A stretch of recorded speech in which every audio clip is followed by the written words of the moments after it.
หากพูดถึงซามูไรกันแล้วทุกท่านคิดถึงอะไรกันครับหลายคนอาจจะคิดถึงชนชั้นนักรบสวมเกราะที่ถือดาบคาตานะแล้วก็ทำการเข้ารบพุ่งกับข้าศึกด้วยความกล้าหาญแล้วก็มีความจงรักภักดีต่อเจ้านาย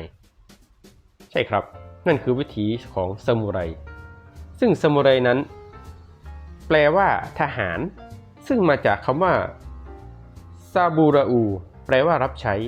หรือแปลตรงตัวก็คือผู้รับใช้นั่นเองซามูไรนั้นเป็นหนึ่งในชนชั้นของญี่ปุ่นครับ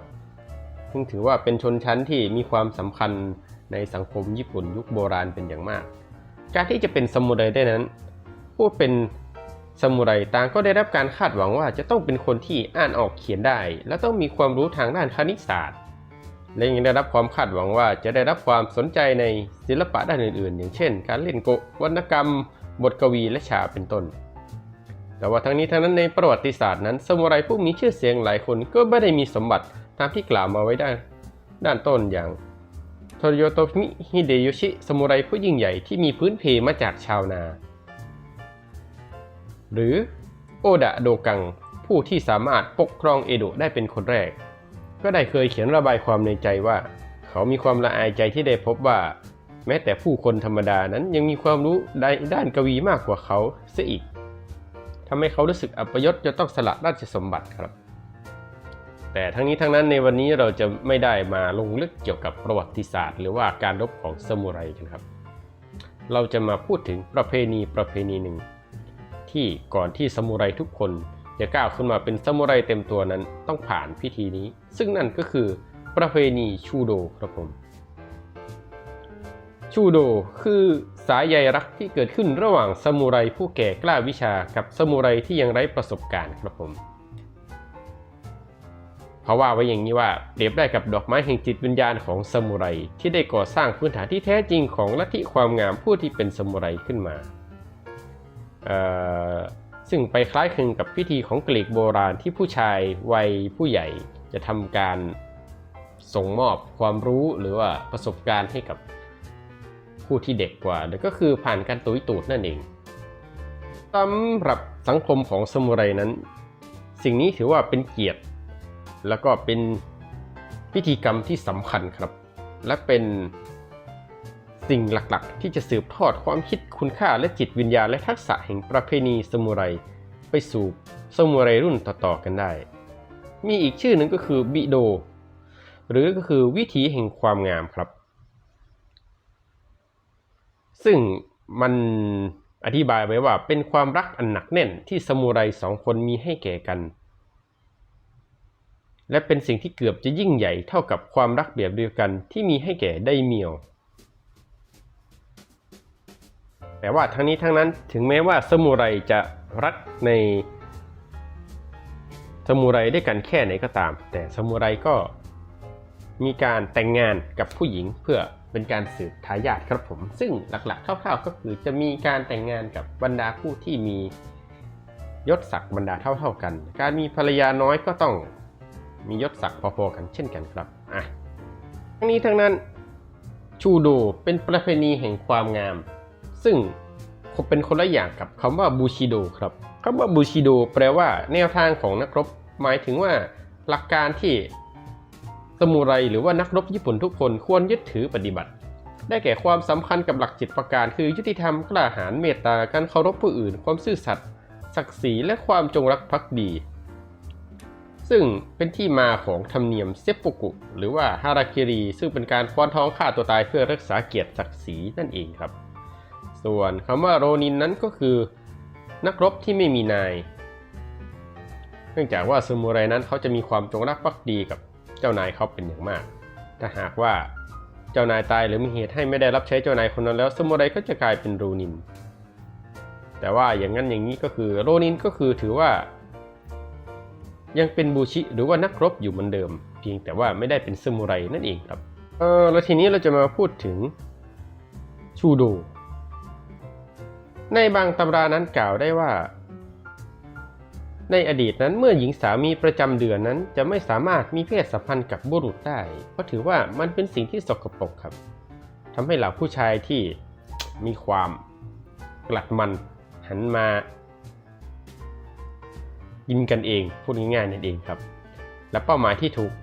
มองเป็นหลักๆก็คือผู้ชายวัยรุ่นหรือว่าเด็กที่กำลังโตนั่นเองหรือว่าผู้ที่มีความใกล้ชิดกันด้วยความปรารถนาที่มากเกินกว่าจะเก็บไว้ทำให้เกิดความสัมพันธ์ที่ลึกซึ้งด้วยกันครับจนกลายเป็นนันโชคุหรือว่าการเล่นสวาทที่ผิดแปลกไปแต่ว่ามันก็เป็นเรื่องปกติของในยุคนั้นครับและเมื่อต่อมานั้นเมื่อไม่สามารถห้ามมันได้แล้วก็ทำให้มันถูกต้องไปซะแล้วก็พัฒนาจนกลายเป็นคำสอนและพิธีกรรมที่เกี่ยวกับความรักอันทรงเกียรติของเหล่าซามูไรคำสอนเกี่ยวกับการกระทำดังกล่าวหรือคำบอกเล่าปากต่อปากทำให้นันโชคุค่อยๆกลายเป็นพิธีกรรมหรือประเพณีอันทรงเกียรติของเหล่าซามูไรซึ่งก็คือชูโดนั่นเองวิธีของชูโดนั้นไม่มีอะไรซับซ้อนครับเพียงแค่ซามูไรผู้ที่เก่งกล้าวิชาหรือว่าผู้ที่มีอายุมากกว่าตกลงปลงใจที่จะมอบความรักและความเอ็นดูให้กับซามูไรรุ่นน้องที่ไร้ประสบการณ์และเมื่อทำการเลือกได้แล้วนั้นสายสัมพันธ์นั้นจะไม่มีวันสะบั้นหรือขาดหายไปเด็ดขาดวิธีนี้เทียบได้ดังดอกไม้แห่งจิตวิญญาณของซามูไรนั่นเองเหตุผลหลักๆที่ใช้รองรับความสัมพันธ์หรือว่าความรักสายนี้ก็คือเกิดจากความคิดที่ว่าหากมีความผูกสัมพันธ์กันลึกซึ้งมากเพียงใดก็จะยิ่งก่อให้เกิดพลังที่ฮึกเหิมแล้วก็มีความที่จะต่อสู้ปกป้องกันและกันในสนามรบรวมถึงการดูแลเยียวยารักษากันและกันในยามที่ลำบากหรือโศกเศร้าเพราะในสมัยนั้นในยามที่มีสงครามหรือว่าศัตรูมารุกรานเหล่าชายหนุ่มมักจะต้องออกไปอยู่ตามค่ายทหารหรือออกไปในสนามรบเพื่อสู้รบปล่อยให้ภรรยาหรือหญิงสาวที่เป็นที่รักต้องอยู่ในที่ปลอดภัยหรือว่าต้องอยู่ห่างๆจากสนามรบนั่นเองครับในบางครั้งนั้นเมื่อคนเราอยู่ในสนามรบมันเปล่าเปลี่ยวเหงาใจมองไปทางไหนก็ไม่มีอะไรมีแต่ซากศพแล้วก็มีความรุนแรงไปทั่วการที่มีคนรักอยู่ข้างกายแล้วก็มีคนที่สามารถทำพิธีชูโดด้วยกันได้นั้นทำให้เป็นเหตุผลหนึ่งที่ทำให้เราอยู่รอดแล้วก็มีเหตุผลในการมีชีวิตอยู่ได้ครับหรือสรุปก็คือมีความรักเพื่อให้เกิดความฮึกเหิมนั่นเองมีความรักเพื่อให้มีกำลังใจที่จะปกป้องและต่อสู้เพื่อสิ่งที่ตนเองรักแล้วก็จะไม่ทอดทิ้งกันในสภาวะคับขันแล้วก็คอยระวังหลังให้กันไม่มีใครแทงหลังแกได้นอกจากฉันคนเดียวอะไรประมาณนี้ครับพิธีโชโดนั้นจึงเป็นพิธีที่มีเกียรติและทำให้จิตวิญญาณของการเป็นซามูไรนั้นสมบูรณ์แบบอย่างที่สุดครับผมและมันสามารถสืบทอดไปได้จากรุ่นพี่สู่รุ่นน้องโดยไม่ใช่เพียงแต่กลุ่มซามูไรเท่านั้นที่นำมาปฏิบัติแม้แต่เจ้าเมืองหรือชนชั้นสูงเองก็ใช้วิธีนี้กับทหารคนสนิทครับเพื่อแสดงถึงความไว้เนื้อเชื่อใจและเป็นคำมั่นสัญญาของความจงรักภักดีของทหารคนนั้นที่มีต่อเจ้านายคนเดียวไปชั่วชีวิตของเขา